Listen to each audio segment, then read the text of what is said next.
अस्सलाम वालेकुम दोस्तों, तुसीं वेंदे पए जे पंजाबी कल्चर ते कैलेंडर दी दुनिया। ठीक है जी, जिवें कि तुहानूं पता है, तुसीं जानते जी कि मैं तुहानूं देसी इस्लामी ते अंग्रेजी महीने दी तरीका दस देना। ठीक है जी, ते अज दी जंतरी दस्सण तो पहले एक बाप वास्ते लिखिआ है कि बाप किस तरीके मेहनत करदा है ते किस तरीके अपने बच्चों नूं पालदा है। ठीक है जी, ते उहदे मुतालिक बाप दे बारे ठीक है जी कि अपने घर विच लाने लई मेले, अपने घर विच लाने लई मेले सारा दिन जो पापड़ बेले मेहनत ते मजदूरी करके, मेहनत ते मजदूरी करके घर दी लोड़ नूं पूरी करके शामां वेले थकिया टुटिया विच हज़ारे लुटिया पुटिया।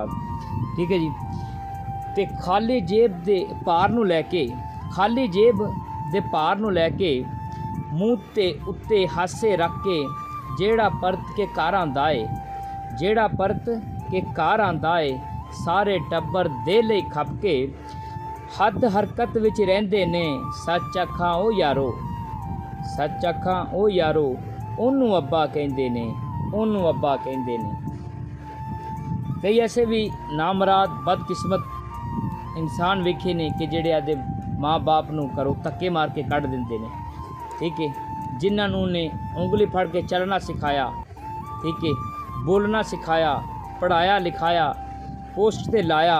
ठीक है, ते उस तो बाद वो बूढ़ी दे पिछे लग के ते माँ बाप नूं घरों कढ़ दिंदे ने। ते दोस्तों इंज ना करया करो। ते दसने तुहानूं अज दी जंतरी 30 जेठ दी 2082 विक्रमी। ठीक है जी, 15 चांद दी इस्लामी मीना जुलहज 1446 हिजरी। ठीक है जी, 12 जून ईस्वी 2025 ते दिहाड़ दा जुमेरात दा। ठीक है जी, ते अल्लाह तुहानूं खुश रखे, अपने हिफ्ज़ो ईमान दे विच रखे। ठीक है।